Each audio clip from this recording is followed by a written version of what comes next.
નમસ્કાર વિદ્યાર્થીઓ, આજે આપણે તમારે ધોરણ 10માં 12મું પાઠ તમારું 12મું ગદ્ય ભણવાનું છે, જેનું શીર્ષક છે કલિકાલ સર્વજ્ઞ હેમચંદ્રાચાર્ય, જેનો ગુજરાતી અર્થ થાય છે કલિકાલ સર્વજ્ઞ હેમચંદ્રાચાર્ય. હવે જુઓ, હેમચંદ્રાચાર્ય જે છે એ બહુ મોટા વિદ્વાન હતા. બરાબર, સંસ્કૃત સાહિત્યમાં એમણે ઘણું એમનું પ્રદાન આપેલું છે. સાહિત્યના ક્ષેત્રે ઘણું મોટું પ્રદાન છે. હવે જો આપણે એમના જીવન વિશે પહેલે માહિતી મેળવી લઈએ. એમના જીવન વિશે હું તમને થોડીક માહિતી આપી દઉં, પરિચય આપી દઉં. બરાબર, આખું પાઠ તમારે હેમચંદ્રાચાર્ય ઉપર જ છે. હવે આ હેમચંદ્રાચાર્ય કોણ હતા, બરાબર, ક્યાંના હતા અને એમણે એમના જીવનમાં સંસ્કૃત સાહિત્ય માટે શું કર્યું છે, એ બધી જ માહિતી હું તમને આપું છું. જો હવે હેમચંદ્રાચાર્ય જે છે એમનો જન્મ અમદાવાદ જિલ્લાના ધંધુકા ગામે થયો હતો. બરાબર, ઈસવીસનની સંવંત 1145માં થયો હતો. એ વણિક, મોઢ વણિક જ્ઞાતિના હતા. એમના જે પિતા હતા એમનું નામ ચાંચદેવ હતું અને એમની માતાનું નામ પાહિની દેવી. બરાબર, ચાંચદેવ અને પાહિની દેવીના આ પુત્ર હતા હેમચંદ્રાચાર્ય. એમનું મૂળ નામ ચાંગદેવ હતું, યાદ રાખજો. બરાબર, હેમચંદ્રાચાર્યનું જે મૂળ નામ હતું એ શું હતું? ચાંગદેવ.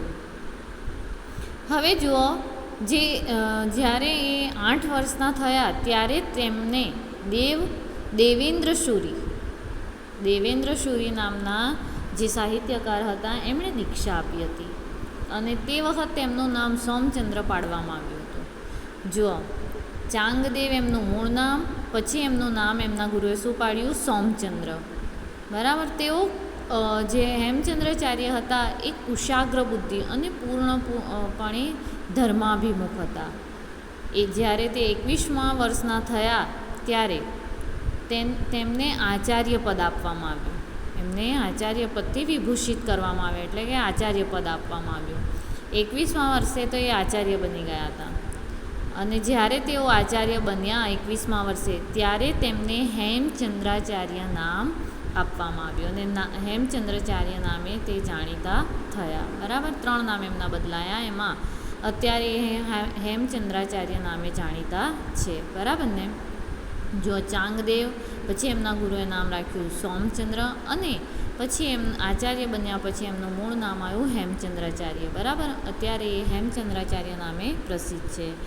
હવે જુઓ, ગુજરાતની જે સાંસ્કૃતિક ચેતનાનું નિર્માણ કરવામાં પ્રખંડ જૈન આચાર્યનો ફાળો મહામૂલો છે. બરાબર, ગુરુદેવ દેવેન્દ્ર શુરીના દેહવાસના બાદ હેમચંદ્રાચાર્ય પાટણ આવ્યા. જ્યારે એમના ગુરુજી એક્સપાયર થઈ ગયા, ગુજરી ગયા, ગુરુ દેવેન્દ્ર શુરી, ત્યારે હેમચંદ્રાચાર્ય ક્યાં આવ્યા? ગુજરાતમાં, પાટણમાં આવ્યા. બરાબર, તે વખતે જ્યારે પાટણમાં આવ્યા ત્યારે પાટણ ગુજરાતનું પાટનગર હતું અને ત્યાં સિદ્ધરાજ જયસિંહનું રાજ્ય ચાલતું હતું. કયો રાજા હતો પાટણમાં? સિદ્ધરાજ જયસિંહ. હવે જુઓ, સિદ્ધરાજ જયસિંહને પણ સંસ્કૃત સાહિત્યમાં અને સાહિત્યમાં ખૂબ જ રસ હતો. એટલે એમની સિદ્ધરાજની એક ઈચ્છા હતી કે ગુજરાતને વિદ્યાધામ અને સંસ્કાર કેન્દ્ર બનાવવું. એમની મોટી ઈચ્છા શું હતી સિદ્ધરાજની? કે જે ગુજરાત રાજ્ય હતું એને વિદ્યાધામ બનાવી દેવાનું, કે ત્યાં દરેક પ્રકારની વિદ્યા મળે અને સંસ્કાર કેન્દ્ર, સારા માણસો બહાર પડે એવું સંસ્કાર કેન્દ્ર બનાવવાની એમની ઈચ્છા હતી. અને આ ઈચ્છા હેમચંદ્રાચાર્ય અને તેમના શિષ્યોથી ફળીભૂત થઈ. બરાબર, હવે જ્યારે સિદ્ધરાજ જયસિંહે તેમને સાહિત્ય રચવાનું કહ્યું ત્યારે તેમણે સિદ્ધ હેમ શબ્દાનુશાસન નામના વ્યાકરણ ગ્રંથની રચના કરી. યાદ રાખજો, કયું વ્યાકરણ ગ્રંથ રચ્યું હતું એમણે? સિદ્ધ હેમ શબ્દાનુશાસનમ. બરાબર, એ સિદ્ધ હેમ શબ્દાનુશાસન નામનો વ્યાકરણ ગ્રંથ એટલો પ્રસિદ્ધ થયો કે તેને હાથીની અંબાડી પર મૂકીને તેને શોભાયાત્રા કાઢવામાં આવી હતી. એટલું સરસ ગ્રંથ એમણે વ્યાકરણ ગ્રંથ રચ્યું હેમચંદ્રાચાર્યએ કે એને હાથીની અંબાડી પર મૂકીને તેની શોભાયાત્રા કાઢવામાં આવી હતી.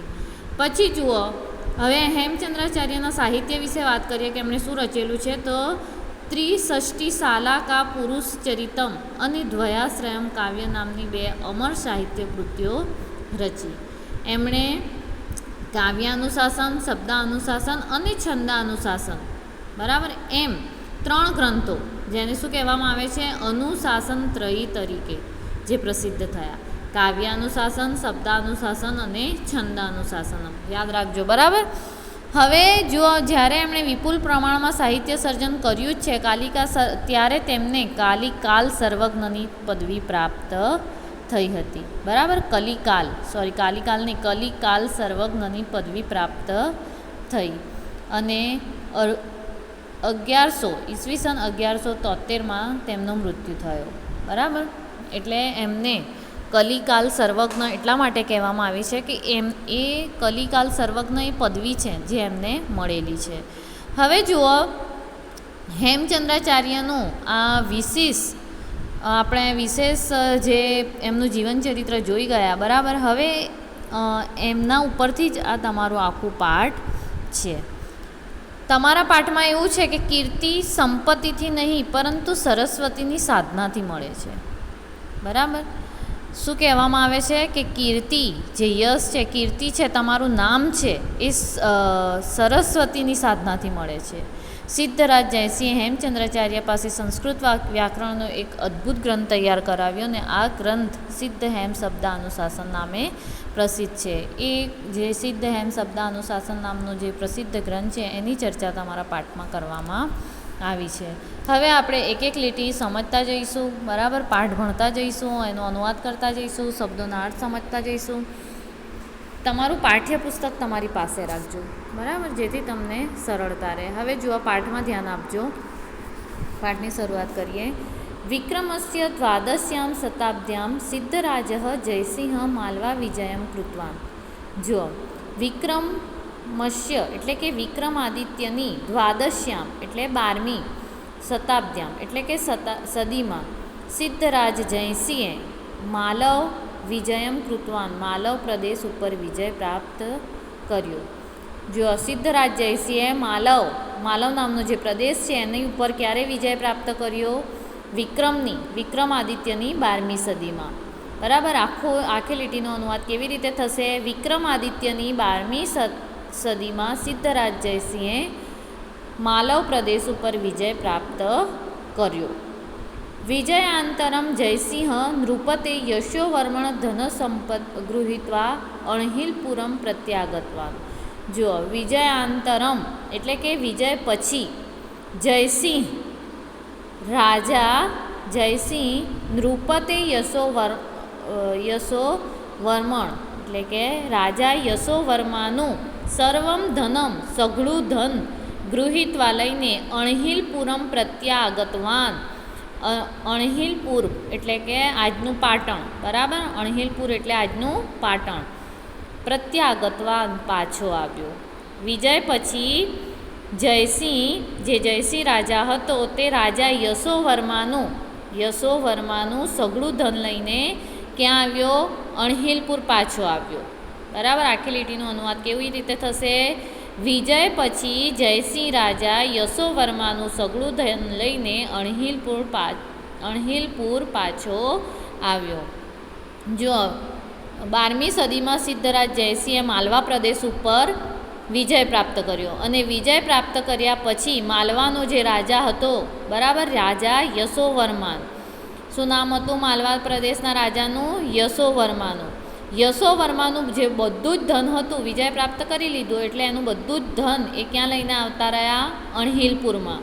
અણહિલપુર એ આજનો પાટણ, બરાબર.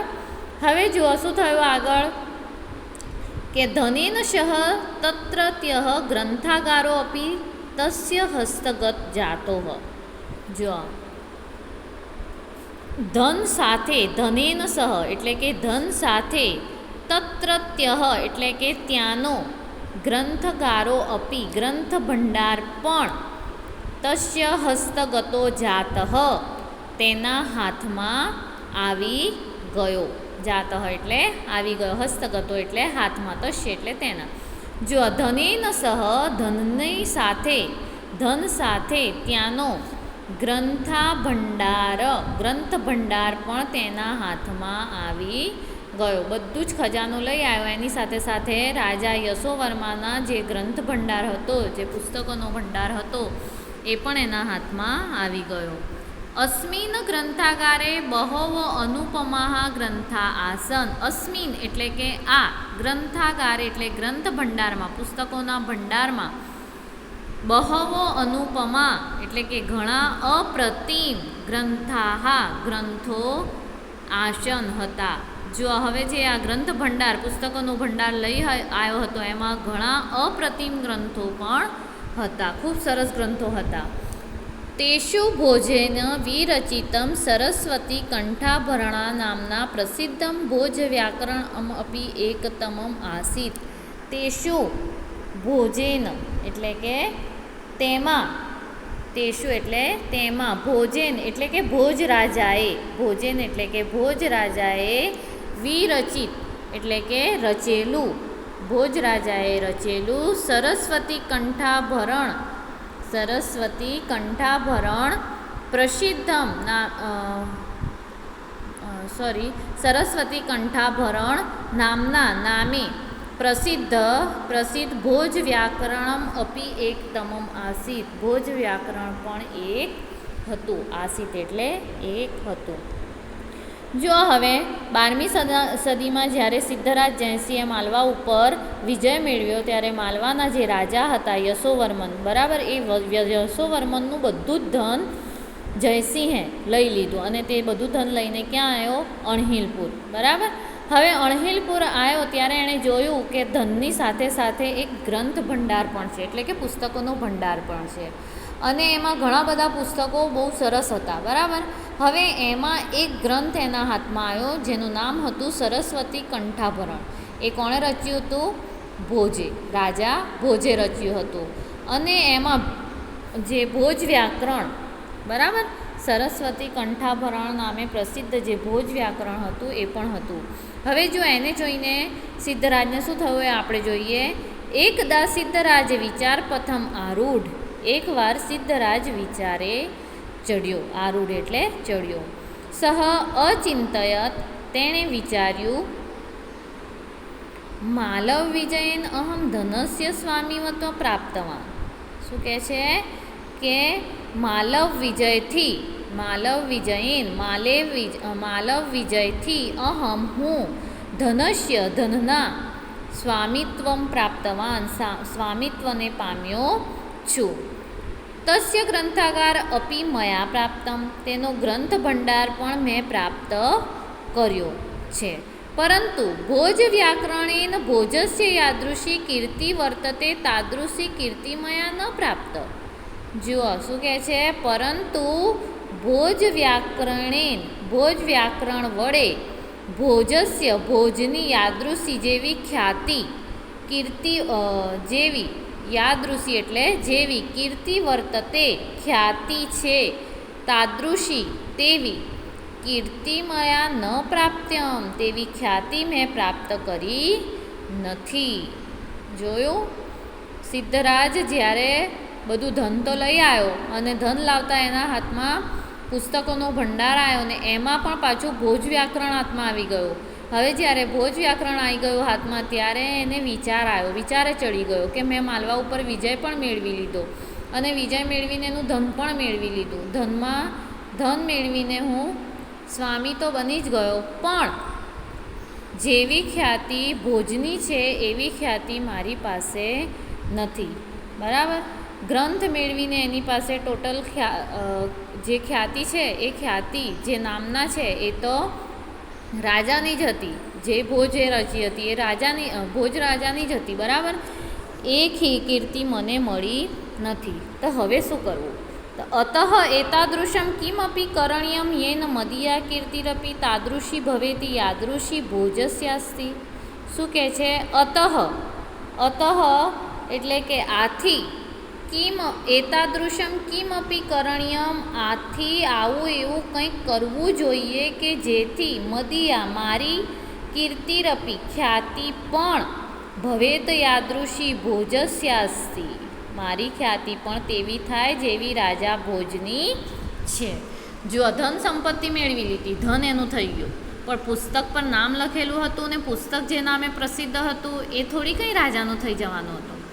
રાજા જયસિંહનું નહોતું જ થવાનું, બરાબર, કારણ કે એ તો પ્રસિદ્ધ હતું કે ભોજે રચેલું છે ભાઈ. ભોજ વ્યાકરણ નામનું જે સરસ્વતી કંઠાભરણ નામનું જે પુસ્તક છે એ તો ભોજે જ રચેલું છે, તા તો ભોજનું જ થયું, ભલે એણે પ્રાપ્ત કરી લીધું.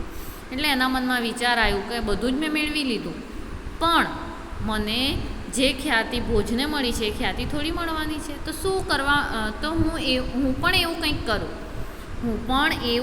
કરું કે જેવી ખ્યાતિ, જેવી પ્રસિદ્ધિ ભોજને મળી છે એવી મને મળે. એટલે આગળ એ શું કરે છે, જુઓ, એવમ વિચાર્ય, આમ વિચારીને તે જૈન મુનિ આચાર્ય હેમચંદ્રમ પ્રાપ્તવાન. એમ વિચારીને તે જૈન મુનિ આચાર્ય હેમચંદ્ર પાસે ગયા. નિવેદિતવાન, અને નિવેદન કર્યું. શું નિવેદન કર્યું? અયી આચાર્ય વર્યાહા હેમાનન્ય આચાર્ય મહોદય ભવંતો ભોજ વ્યાકરણ સદૃશમ વ્યાકરણ વિરચંતુ. શું કહે છે? ભવંતો એટલે કે આપ શ્રી ભોજ વ્યાકરણ સદૃશમ એટલે ભોજ વ્યાકરણ જેવું વ્યાકરણમ વિરચંતુ વ્યાકરણ રચો. યેન ભવતા મમ ચ કીર્તિ અમરા ભવેત ઇતિ. જેનાથી આપની તેમજ મારી કીર્તિ અમર થઈ જાય. જો જયસિંહે વિજય પ્રાપ્ત કરી લીધું, ધન મેળવી લીધું, પણ એના મનમાં એક શંકા રહી ગઈ, બરાબર. અને એ જ શંકાના વિચારે એ વિચાર કરતો જ રહ્યો કે મેં બધું જ મેળવી લીધું, પણ ખ્યાતિ તો ના જ મેળવી. અને એ વિચારે ક્યાં ગયો? હેમચંદ્રાચાર્ય પાસે. અને હેમચંદ્રાચાર્યને જઈને કીધું કે આચાર્ય મહાદેવ, આપ એવું ભોજ વ્યાકરણ જેવું જ એક એવું વ્યાકરણ રચો કે જેનાથી આપની તેમજ મારી કીર્તિ અમર થઈ જાય. હવે જો આગળ, સિદ્ધરાજસ્ય જયસિંહસ્ય નિવેદન પ્રેરિતા હેમચંદ્રાચાર્ય એકમ પૂર્વ વ્યાકરણ ગ્રંથમ રચિતવન. સિદ્ધરાજસ્ય એટલે કે સિદ્ધરાજ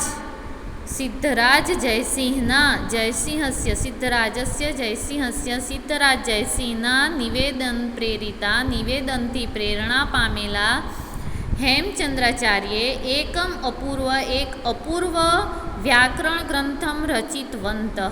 વ્યાકરણ ગ્રંથ રચ્યો. જો સિદ્ધરાજ જયસિંહના નિવેદનથી પ્રેરણા પામેલા હેમચંદ્રાચાર્યએ એક અપૂર્વ વ્યાકરણ ગ્રંથ રચ્યો. તે ગ્રંથ સિદ્ધ હેમ વ્યાકરણમ ઇતિ નામના પ્રસિદ્ધ અસ્તિ. તે ગ્રંથ સિદ્ધ હેમ વ્યાકરણ નામથી પ્રસિદ્ધ છે. અસ્મિન અષ્ટો અધ્યાયા સંતિ. આમાં 8 અધ્યાયો છે. તેષુ પ્રારંભિકેષુ 6 અધ્યાયેષુ સંસ્કૃત ભાષાયા અંતિમયો 2 અધ્યાયો પ્રાકૃત ભાષાણામ સજ્જતા વ્યાકરણમપી અપ્યસ્તિ. તેષુ પ્રારંભિક તેમાં શરૂઆતના 6 એટલે કે 6 અધ્યાયેષુ અધ્યાયોમાં સંસ્કૃત ભાષાનું અને અંતિમયો 2 એટલે કે છેવટના 2 અધ્યાયો પ્રાકૃત ભાષાઓનું વ્યાકરણમપ્યસ્તિ વ્યાકરણ પણ છે. જુઓ, સિદ્ધરાજ જયસિંહના નિવેદનથી પ્રેરણા પામેલા હેમચંદ્રાચાર્યએ શું કર્યું? સિદ્ધ હેમ વ્યાકરણ નામનું ગ્રંથ રચી નાખ્યું, જે 8 અધ્યાયોનું હતું. એમાં શરૂઆતના જે અધ્યાયોમાં સંસ્કૃત ભાષાનું અને છેલ્લા 2 અધ્યાયોમાં પ્રાકૃત ભાષાઓનું વ્યાકરણ છે, બરાબર ને. હવે આગળ જુઓ, સમજ પડી ગઈ ને આટલા સુધી પાઠમાં? અનુવાદ કરવાની જરૂર નથી ને, કે જોવું છે એક વખત અનુવાદ? જો અત્યાર સુધીનો આટલું પાઠ સમજાવી દઉં તમને, બરાબર.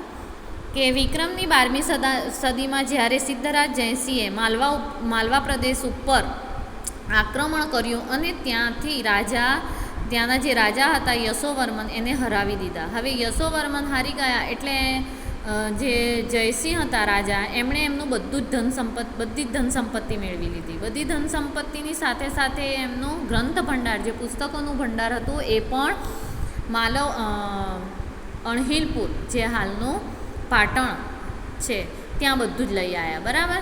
હવે બધું લઈ આવ્યા ત્યારે જ્યારે એમણે ધન સંપત્તિ જોઈ એ ખુશ થઈ ગયા. એની સાથે સાથે ગ્રંથ ભંડાર જોયું તો વધારે ખુશ થયા. પણ એ ગ્રંથ ભંડારમાંથી એક ગ્રંથ એમને મળ્યું જેનું નામ હતું સરસ્વતી કંઠાભરણ. હવે આ સરસ્વતી કંઠાભરણ નામનો જે ગ્રંથ છે એ રાજા ભોજે લખ્યું હતું અને ભોજ વ્યાકરણ નામે ખૂબ પ્રસિદ્ધ થયો હતો. હવે આ પુસ્તક જ્યારે એમના હાથમાં આવ્યો ત્યારે એમના મનમાં વિચાર આવ્યો કે મેં બધું તો મેળવી લીધું, પણ આ પુસ્તક તો રાજા ભોજનું છે, થોડી મારા નામે થવાનું છે. તો મેં ખ્યાતિ બધું મેળવ્યું પણ મને ખ્યાતિ મળી નહીં, તો હવે શું કરવું? એટલે એમણે વિચાર્યું કે કેમ હું પણ આવું ગ્રંથ એક રચાવું મારા નામે. એટલે એ હેમચંદ્રાચાર્ય પાસે ગયા અને હેમચંદ્રાચાર્યને કહ્યું કે ભોજ વ્યાકરણ જેવું જ એક વ્યાકરણ ગ્રંથ આપણે રચો. એમની અનુમતિથી, એમની રજાથી અને એમની વાત માનીને હેમચંદ્રાચાર્યએ એક સિદ્ધ હેમ વ્યાકરણ નામનું પ્રસિદ્ધ ગ્રંથ રચ્યું. બરાબર. એ 8 અધ્યાયોનું હતું અને 8 અધ્યાયોમાં જે પ્રારંભના 6 અધ્યાય હતા એ સંસ્કૃત ભાષાનું જ વ્યાકરણ હતું, જ્યારે પાછળના 2 અધ્યાયોમાં પ્રાકૃત ભાષાનું વ્યાકરણ છે. હવે જો આગળ જોઈએ કે હેમચંદ્રાચાર્યે લક્ષ શ્લોક પરિમિતમ સાહિત્યમ વિરચન્તિ સ્મ. હેમચંદ્રાચાર્યએ 1 લાખ શ્લોકોનું સાહિત્ય રચ્યું છે. લક્ષ શ્લોક એટલે કે 1 લાખ શ્લોકોનું સાહિત્ય રચ્યું છે. અસ્મિન સાહિત્યે અભિધાન ચિંતામણી નામક કોશ ગ્રંથ ચાલુક્ય વંશોત્કીર્તનમ નામકમ સંસ્કૃત પ્રાકૃત ભાષા નિબદ્ધમ દ્રયાશ્રયમ મહાકાવ્યમ કાવ્ય અનુશાસનમ નામક અલંકાર શાસ્ત્રીય ગ્રંથ છંદાનુશાસન નામમ જ્યોતિપાદિના બહુના ગ્રંથાનામ જ્યોત્યાદિનામ બહુનામ ગ્રંથામ સમાવેશો ભવતી. જો હેમચંદ્રાચાર્યએ 1 લાખ શ્લોકોનું સાહિત્ય રચ્યું છે. અસ્મિન સાહિત્ય, આ સાહિત્યમાં અભિધાન ચિંતામણી નામનો કોશ ગ્રંથ, અભિધાન ચિંતામણી નામનો કોશ ગ્રંથ એટલે કે શબ્દકોશ, ચાલુક્ય વંશોકીર્તન નામનું સંસ્કૃત એટલે કે ચાલુક્ય વંશોકીર્તન નામનું સંસ્કૃત પ્રાકૃત ભાષામાં રચાયેલું દ્વયાશ્રય મહાકાવ્ય. બરાબર. જેમાં 1 લાખ, જો આ જે દ્વયાશ્રય મહાકાવ્ય છે એમાં છે ને, એમાં એક જ શ્લોકમાં એક બાજુ વ્યાકરણના ઉદાહરણો અને બીજી બાજુ કથાવસ્તુ છે. કાવ્ય અનુશાસન નામક એટલે કે કાવ્ય અનુશાસન નામનો અલંકાર શાસ્ત્રનો ગ્રંથ, છંદ અનુશાસન વગેરે બહુના ગ્રંથાનામ સમાવેશો ભવતી. છંદ અનુશાસન વગેરે અનેક ચાલુક્યનો સમાવેશ થાય છે. જો હેમચંદ્રાચાર્યએ કેટલા બધા શ્લોકો લખી નાખ્યા. બરાબર. અભિધાન ચિંતામણી નામનો શબ્દકોશ લખ્યો, ચાલુક્ય વંશોકીર્તન નામનું સંસ્કૃત પ્રાકૃત ભાષામાં રચાયેલું સદ્દાશય મહાકાવ્ય. બરાબર. જેમાં એક જ શ્લોકમાં એક બાજુ વ્યાકરણના ઉદાહરણો છે અને બીજી બાજુ કથાવસ્તુ છે. પછી કાવ્ય અનુશાસન નામનો અલંકાર શાસ્ત્રનો ગ્રંથ, યાદ રાખજો. બરાબર. અલંકાર શાસ્ત્રનો ગ્રંથ કયો છે? કાવ્ય અનુશાસન. અને છંદ અનુશાસન વગેરે અનેક ગ્રંથોનો સમાવેશ થાય છે. ગુર્જર પ્રદેશે લબ્ધ જનિરયમ હેમચંદ્રાચાર્ય ન કેવલમ ગુર્જર પ્રાંતે અપી તુ સામગ્ર્યપી સંસ્કૃત સાહિત્યકાશે સૂર્યવત પ્રકાશતે. એટલે કે ગુર્જર પ્રદેશે, ગુજરાત પ્રદેશમાં લબ્ધ જનિરયમ જન્મેલા હેમચંદ્રાચાર્યએ ન કેવલ ફક્ત ગુજરાતમાં પ્રાંતમાં કેવલ ગુર્જર પ્રાંતે અપી ફક્ત ગુજરાત પ્રાંતમાં જ નહીં, તું સમગ્રે અપી પરંતુ સંપૂર્ણ સંસ્કૃત સાહિત્ય આકાશે, સંસ્કૃત સાહિત્યરૂપી આકાશમાં સૂર્યવત સૂર્યની માફક પ્રકાશતે ઝળહળે છે. જો ગુજરાત પ્રદેશમાં જન્મેલા હેમચંદ્રાચાર્ય છે એ ફક્ત ગુજરાત પ્રદેશમાં જ નહીં પરંતુ સંપૂર્ણ સંસ્કૃત સાહિત્યરૂપી આકાશમાં સૂર્યની માફક ઝળહળે છે. બરાબર. સમજ પડીને પાઠમાં? કેટલું સરસ મજાનું પાઠ છે. હેમચંદ્રાચાર્યએ કઈ રીતે સાહિત્ય લખવાની શરૂઆત કરી એ આખા રાજાની આખી સ્ટોરી કહીને તમને આ પાઠમાં સમજાવી છે. આશા રાખું છું કે પાઠમાં સમજ પડી ગઈ હશે. હવે આપણે એનું સ્વાધ્યાય જોઈ લઈએ. આ સ્વાધ્યાય તમારે જાતે લખવાનું છે. જો પ્રશ્ન નંબર 1, અધોલિખિતેભ્ય વિકલ્પેભ્ય સમુચિતમ ઉત્તરમ ચિહ્ન. બરાબર, યોગ્ય વિકલ્પ પસંદ કરવાનું છે. પહેલું છે સિદ્ધરાજ જયસિંહ માલવા વિજયમ કદા કૃતવાન. સિદ્ધરાજ જયસિંહે માલવા ઉપર ક્યારે વિજય પ્રાપ્ત કર્યો? દ્વાદશ્ય શતાબ્દીમ, 12મી શતાબ્દીમાં, વિંશતિમયા શતાબ્દીમ, 20મી શતાબ્દીમાં, 21મીમયા શતાબ્દીમ, 21મી શતાબ્દીમાં કે એકાદશ્ય શતાબ્દીમ?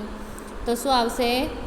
દ્વાદશ્યામ, એટલે કે દ્વાદશ્યામ શતાબ્દીમાં. બરાબર ને? 12મી શતાબ્દીમાં જ મેળવ્યું હતું ને વિજય, એટલે 12મી શતાબ્દીમાં ક આવશે. બીજું છે સરસ્વતી કંઠાભરણ નામના પ્રસિદ્ધ વ્યાકરણ કેન વિરચિતન અસી. સરસ્વતી કંઠાભરણ નામનું જે પ્રસિદ્ધ વ્યાકરણ છે એ કોણે રચ્યું હતું? જયસિંહે, હેમચંદ્રાચાર્ય, ભોજે કે યશોવર્મણે? તો કોણે રચ્યું હતું? ભોજે. તો શું આવશે? ભોજેન, ઘ આવશે. બરાબર. હવે ત્રીજું જુઓ, ભોજસ્ય કીર્તિ can Asit. ભોજની Kirti can Asit. બરાબર. તો ભોજ વ્યાકરણેન, દયાભાવેન, ન્યાયેન કે ભોજ સાહિત્યેન? તો ભોજ વ્યાકરણેન.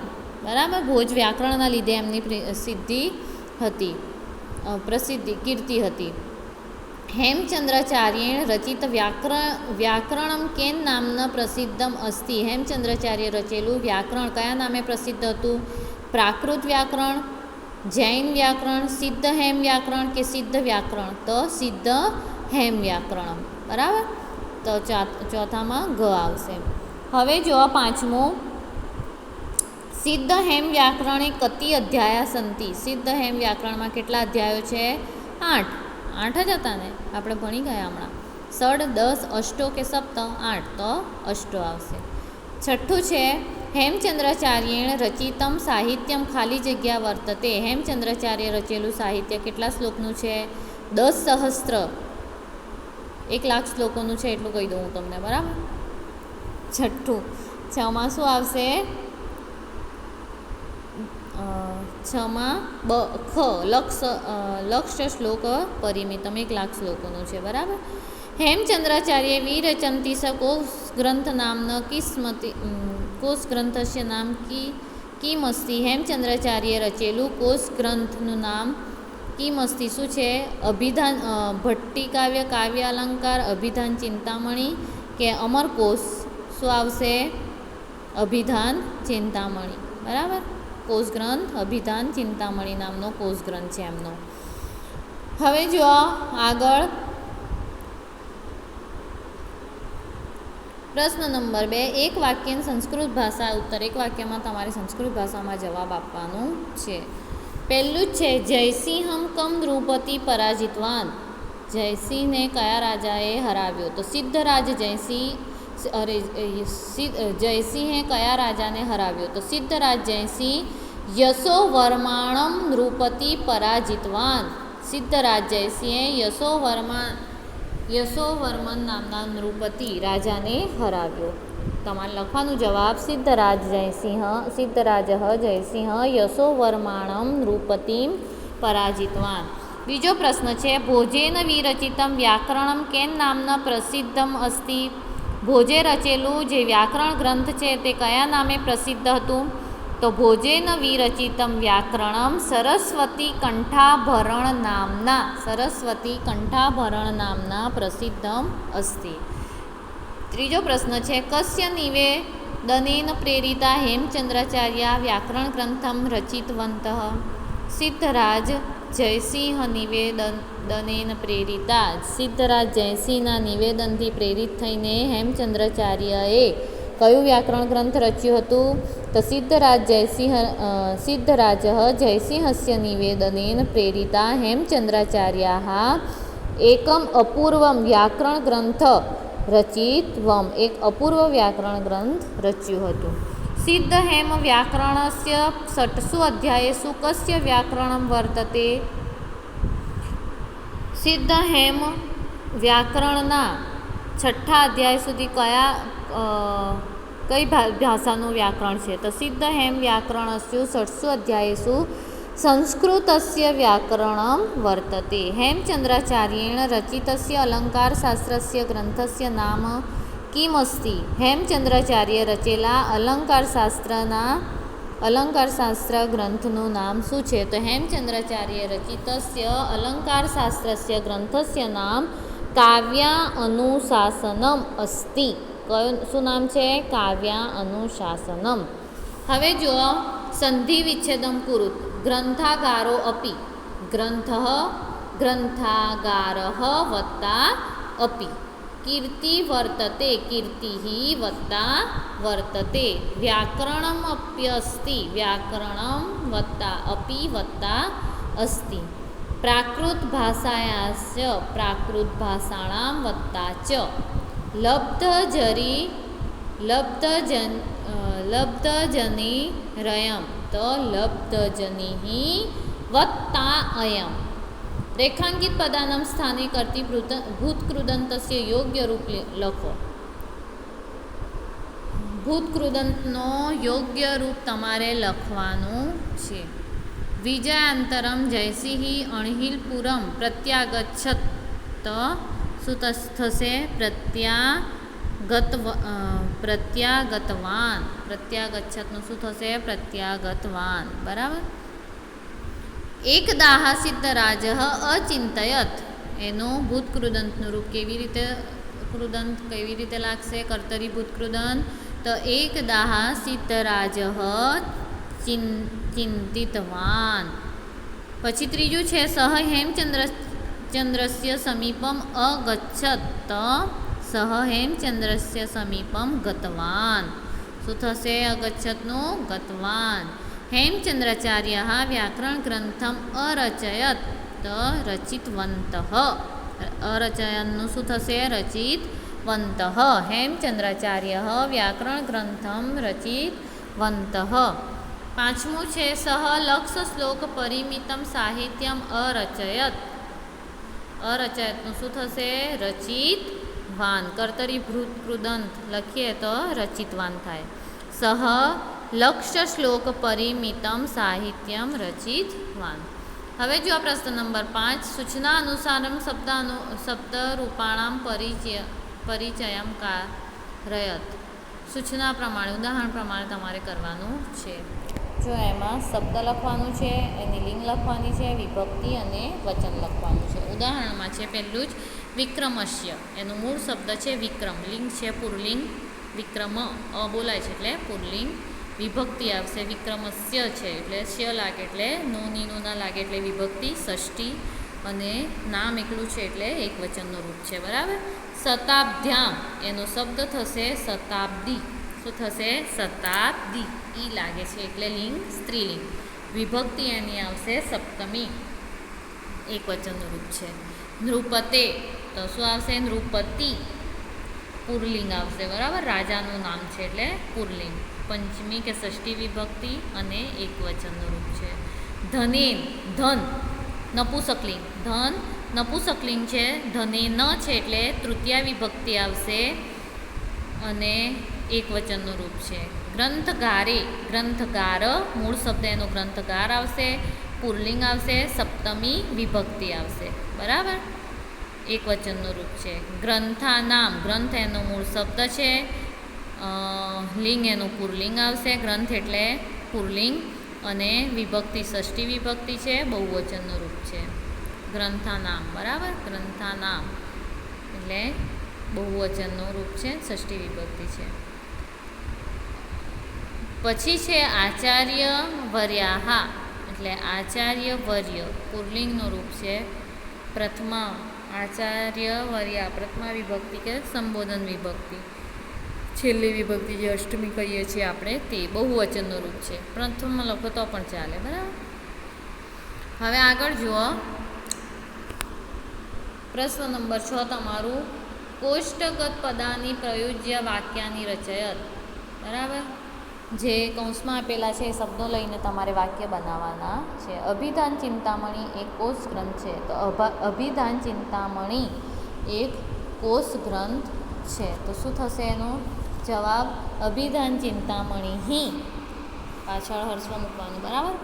અભિધાન ચિંતામણી એકઃ કોષગ્રંથ અસ્તિ. અશનું શું થશે? અસ્તિ. હેમચંદ્રાચાર્ય એક મહાકાવ્ય રચ્યું. તો હેમચંદ્રાચાર્ય એકમ મહાકાવ્યમ અરચયત, કે રચિતવાન પણ થાય, બરાબર, બંને મુકાય.